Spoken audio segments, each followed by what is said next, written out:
Start है ना। हम लोग इटली की राजधानी रोम के बारे में पढ़ रहे थे ना। हम लोग देख रहे थे कि मध्यकाल स्टार्ट था। मध्यकाल 5वीं शताब्दी यानी 5th सेंचुरी से लेकर 15th सेंचुरी तक। इसी में देखे थे इटली की राजधानी रोम से बेंजेंटाइन साम्राज्य का उदय हुआ था और वो बहुत बड़ा विस्तार कर लिया गया था। इसमें 2 भाग बट गया था, एक पूर्वी एक चला गया था, एक पश्चिमी हो गया था ना। एक तो इसमें देखे थे कि पूर्वी बेंजेंटाइन साम्राज्य का जो कैपिटल है, राजधानी था, वो कुस्तुनतुनिया था। और वही नीचे देखे थे कि यहाँ अरब या सऊदी अरब बोल सकते हैं, ऑटोमन तुर्क का विस्तार हो रहा था। देखे थे ना। उसमें उस्मानिया साम्राज्य था, ऑटोमन तुर्क के नेतृत्व उस्मानिया साम्राज्य। और धीरे धीरे ये कहाँ कब्जा करते जा रहा था, आगे अपना विस्तार फैला रहा था। बताए थे कि उस टाइम भगवान को, गॉड को, अल्लाह को ज़्यादा मतलब आगे रखा जाता था। उन्हीं के बात जो होता था उसी को माना जाता था ना। तो इसी को इन लोग यही था कि क्रिश्चियन था, गॉड पे विश्वास था, और इन लोग को अल्लाह पे विश्वास था। दोनों भिड़ गए थे। तो 1453 में एक लड़ाई हो गया था जिससे कुस्तुनतुनिया का पतन हो गया था। कुस्तुनतुनिया पर कब्जा किसका हो गया था? ऑटोमन तुर्क का पूरा कब्जा कर लिया था। जिससे क्या हो देखे थे हम लोग कि इस तरह से आना जाना रास्ता बंद हो गया था। रास्ता बंद हो गया था। फिर उधर से लोग मसाला के तैयारी में थे, मसाला मिल नहीं रहा था। और इसी में हम लोग देखे थे कि कहाँ 15वीं शताब्दी लास्ट होते होते हो गया था, यही ना। फिर उसके बाद एक फेज और पढ़ना है 16th सेंचुरी से लेकर के कहाँ तक 17th सेंचुरी, मतलब 16वीं शताब्दी से कहाँ तक 17वीं शताब्दी तक।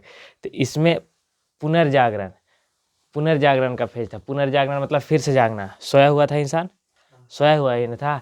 यहाँ पर बताए थे कि बीच में ये अगर मध्यकाल माने, इसको प्राचीन काल माने, इसको आधुनिक काल, तो ये मध्यकाल में लोग किसका फॉलो कर रहा था? केवल सुना हुआ बात। भगवान को जो बाइबल है, जो अल्लाह के द्वारा कुरान में लिखा हुआ है, सब उसी को अल्लाह के जो नियम कानून होता है मुस्लिम का ना, उसको शरीयत बोलते हैं।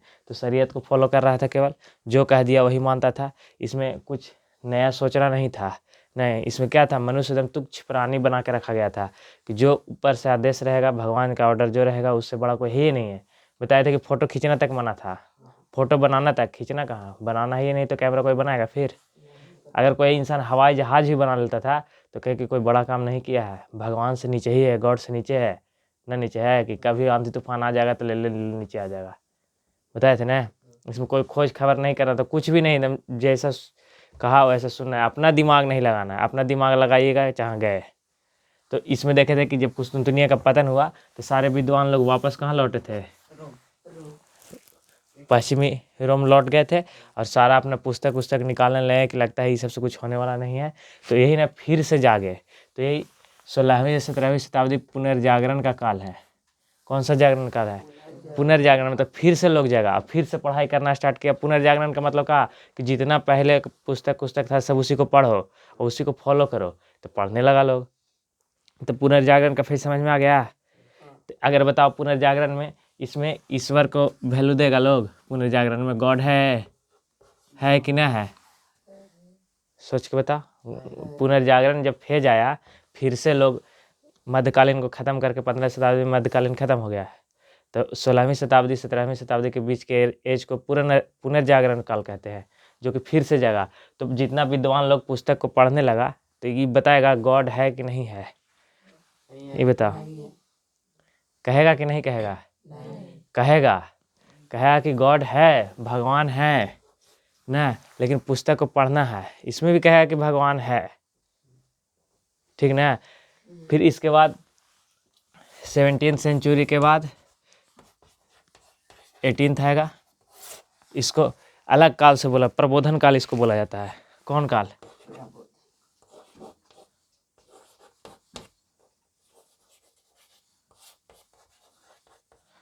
इसको कौन सा काल बोलेंगे? थोड़ा सा विस्तार हुआ था प्रबोधन काल में। इसमें बताया गया ना कि पहले तर्क करो। पुनर्जागरण में क्या कहा गया कि पीछे वाला जितना पुस्तक है उसी को पढ़ो, उसी को फॉलो करो। प्राचीन काल में भी तो बहुत बड़ा पुस्तक लिखाया गया था, उसी में बहुत बड़ा एक्सपेरिमेंट किया गया था, खोज किया गया था। उसमें देखा था ना कि थेल्स वगैरह बहुत पहले ही सब करके गए थे। वो इंडिया में आए थे, उनका शायद अभी उन पर मूवी एक बन गया है, नाम भुला रहे हैं फिल्म के। वो मूवी बन गया है। वो ऐसे ऐसे रिसर्च करके चल गए हैं ना कि अभी तक आदमी उसमें फंसले है, उनको पता नहीं चल रहा है। उसमें मूवी बन गया है और क्या बोलते हैं उसको, ना बताए थे कि मध्यकाल के बाद अगर आएगा आगे आधुनिक काल में, जैसे पुनर्जागरण काल जिसको बोले, चाहे भौगोलिक खोज बोले, इसमें यही था कि 80 साल तक ऐसे ही जिंदा रह जाओ, कोई फ़ायदा नहीं है। लेकिन 16 साल में कुछ करके चल जा, कुछ खोज के चल जा, तो पूरा ज़िंदगी भर दुनिया याद करेगा, नहीं याद करेगा। तो यही बात था, जितना ये सब साइंटिस्ट लोग जन्म लिया है ना, सब बहुत समय से पहले ही मर जाता है। वो भी खोज करके गए थे, उनके पास बहुत कम पैसा रहता था, तब जैसे तैसे करके एकदम पगला गए थे।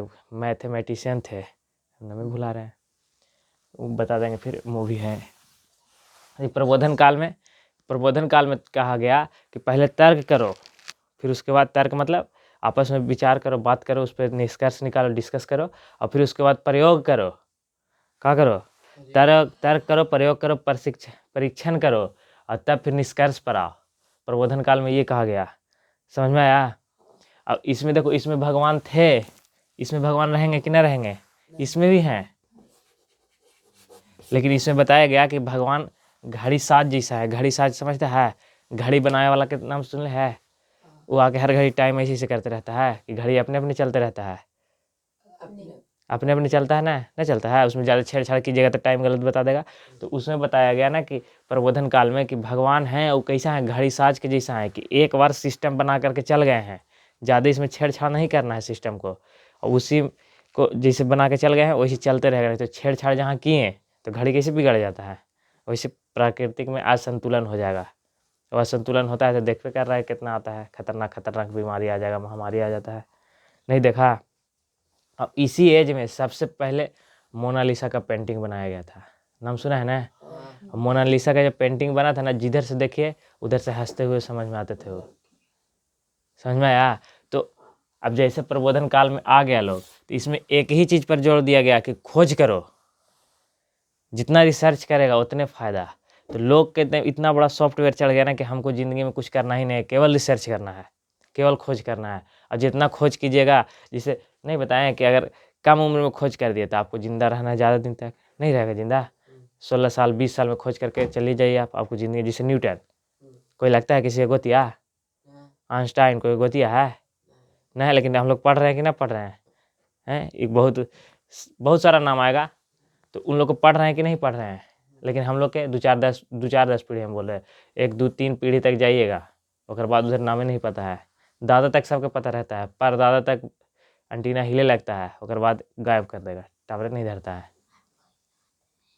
क्या समझा? लेकिन उन लोग को आज से है, लेकिन उस टाइम मध्यकाल में कुछ खोजना था नहीं था। जैसे ही मध्यकाल खत्म होगा, प्रबोधन काल आएगा, होड़ लग जाएगा खोजने का, और उसी का परिणाम है कि इंडिया मिला था, अमेरिका को खोजा गया था। अगर रहता तो इंडिया का कोई खोजने के लिए निकलता, अमेरिका को खोजने के लिए निकलता? अमेरिका का तो गलती से खोज लिया था, नहीं बताया था कि यहाँ से निकला था ऐसे करके। और अब कौन आया था सबसे पहले? वास्को डी गामा भारत आया था, कोलंबस कहाँ चल गया था? अमेरिका। समझ में आ रहा है कुछ? ये किसका देन था? प्रबोधन काल का, ये सब का। जब पुस्तक झड़ा ना, तब कहानी शुरू हो गया था। इतना बात समझ में आया?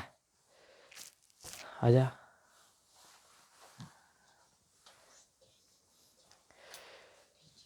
समझ में आया? अब देखो, जैसे जैसे प्रबोधन काल आया, सब खोज में लग गया, भौगोलिक खोज में। इसी में देखेगा कंपास का खोज हुआ, दूरबीन का खोज हुआ। लेकिन जब न्यूटन बोल रहे, वास्को डी गामा, कोलंबस निकला था, बार्थोलोमेयो डियास आया था, तो उस समय कंपास वगैरह भी नहीं था। कंपास मतलब समझते हैं आप लोग? कंपास मतलब दिशा सूचक यंत्र रहता है, उससे दिखेगा कि कौन उत्तर है, किधर दक्षिण है। अब बताओ, समुद्र में वो भी नहीं है, सोचो कितना टफ होता होगा। समुद्र में यात्रा कर रहा है, चारों ओर पानी ही पानी दिख रहा है। अब चारों ओर पानी पानी दिखेगा तो कहाँ जाएगा आदमी? अरे हम लोग चलते हैं रोड पे तो रोड दिखता है, उधर दिख रहा है कि अच्छा यही है, घर है, इसी में घूम जाना है। लेकिन समुद्र में समझ रहा है, हैंडल रहता है, किधर जा रहा है कुछ पता चलेगा? इमेजिन करके देखो ना, कंपास नहीं है तो सोचो कितना खतरनाक ज़िंदगी चलता होगा उन लोग का। फिर भी खोज करने के लिए निकला, क्योंकि उसके पास सॉफ्टवेयर चढ़ा दिया गया था, ये करना है सो खोज करो। खोज करके अगर मरा तो कल्याण। पता था ना कि मध्यकाल में क्या बताया जाता था कि अगर पादरी कह दिए कि यहाँ पर भूत है, नहीं जाना है, तो 2 घंटा पहले से 8 घंटा पहले से कोई नहीं जा रहा है उधर। लेकिन प्रबोधन काल में बोल दिया गया कि यहाँ भूत है, तो आदमी जाता था, 1 डेढ़ घंटा पहले ही से चाह करके बैठा हुआ रहता था। कहेला वो अपना नाम पता लिख दिया कि फलना कुमार है। फिर नीचे का लिख दिया कि मैं भूत को खोजने के लिए आया हूँ ना, पैकेट में रख लिया है और जाके बैठल है कि अगर गलती से भूत से भेंट हो जाए, भेंट हो जाएगा तो फटाफटी हो गया, अगर तो मार देगा हमरा, तो वहाँ कागज़ के पर्ची में निकलेगा ना कि हम भूत खोजे गए थे, तो कम से कम एक और पेपर में तो नाम आएगा कि सबसे पहला फलाना आदमी को भूत पकड़ा था, भूत से भेंट हो गया था। तो कितना पीढ़ी तक याद रहेगा। तो हनिए के ना ऐसा रहेगा, कोई पहली बार काम करेगा तो नाम याद रखने के लिए। सोचो इतना सॉफ्टवेयर चल गया था भौगोलिक खोज में, तब ना निकला था। और तो ऐसे निकल जाता समुद्र में लोग, ना ना ना, काम जा रहा है। ये सॉफ्टवेयर चढ़ गया था भौगोलिक खोज के, तो भूत सवार हो गया था कि कुछ ना कुछ खोजिए देना है। और जैसे ही भौगोलिक खोज हुआ उसके बाद उपनिवेशवाद का खोज हो गया।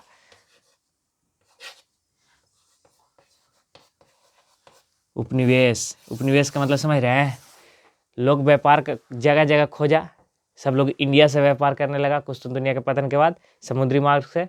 और जैसे ही व्यापार स्टार्ट हुआ तो व्यापार का इंडिया से स्टार्ट हुआ, उधर भी तो था, अमेरिका खोजा ना। तो अब धीरे धीरे उपनिवेशवाद का स्टार्ट हुआ कि हम लोग को ज़्यादा आता है, हम लोग अपना साम्राज्य विस्तार करेंगे। साम्राज्य विस्तार करने का मतलब हमको आता है कोई चीज़ और हम आपको क्या करेंगे, बताएंगे, सिखाएंगे, और करने के चक्कर में पूरा उपनिवेशवाद का मतलब दूसरे पे व्यापार के माध्यम से शासन करने लगा लोग। तो इंडिया भी आया, तो इंडिया तो अभी देर था, लेकिन सबसे पहले कहाँ चल गया उधर, अमेरिका। तो वही पढ़ना रहता है कि अमेरिका गया तो उपनिवेशवाद के बना दिया, वहाँ पर अपना उपनिवेश कायम कर दिया, वहाँ पे अपना सत्ता वहाँ पे बना लिया। तो सत्ता बना लिया तो उसी को छुड़वाने के लिए अमेरिका का स्वतंत्रता संग्राम होगा, भगाने के लिए। फ्रांस में चल जाएगा तो फ्रांसीसी क्रांति होगा। नहीं समझ में आ रहा है। फिर आगे पढ़ेगा तो उसमें 10th में फिर ज़्यादा टन फीस चलने लगेगा तो प्रथम विश्व युद्ध हो जाएगा, द्वितीय विश्व युद्ध हो जाएगा। फिर इटली ये सब आएगा, क्या बोलते हैं उसको, मेजिनी आएगा। फिर उसमें आएगा हिटलर आएगा, तो हिटलर के बारे में फिर पढ़ना है। तो सबके बारे में हम लोग पढ़ेंगे न, जिसका अलग तरह के सोच रहेगा, अलग तरह के बात बताएगा, उसके बारे में पढ़ेंगे। तो अब यहाँ तक था बेसिक वाला बात कि कैसे कैसे स्टार्ट हुआ उपनिवेशवाद, कैसे उपनिवेश करना कैसे लोग स्टार्ट कर दिया, भौगोलिक खोज कैसे स्टार्ट कर दिया। समझ में आ रहा है कैसे खोजने लगा सब कोई। तो आप चैप्टर पढ़ेंगे ना तो ज़्यादा समझ में आएगा, नहीं तो पहले से पढ़ता तो एक ही बार भौगोलिक खोज आया, कंपास की खोज हो गया, भारत में वास्को डी गामा पहुँच गया, कोलंबस अमेरिका पहुँच गया, पता नहीं चलेगा कैसे पहुँचा। तो अभी पता चलेगा कि पढ़ेगा कि 9 से गया था, तो दिमाग में काम करेगा कि 9 से पहले यात्रा करना कितना टफ होता था। रास्ते का नहीं पता है, गलती से कहाँ चल जाएगा पता नहीं चलेगा। तो पता चला। तो आज के लिए क्लास इतना ही तक, कल से भौगोलिक खोज का थोड़ा सा पढ़ेंगे, उसके बाद आगे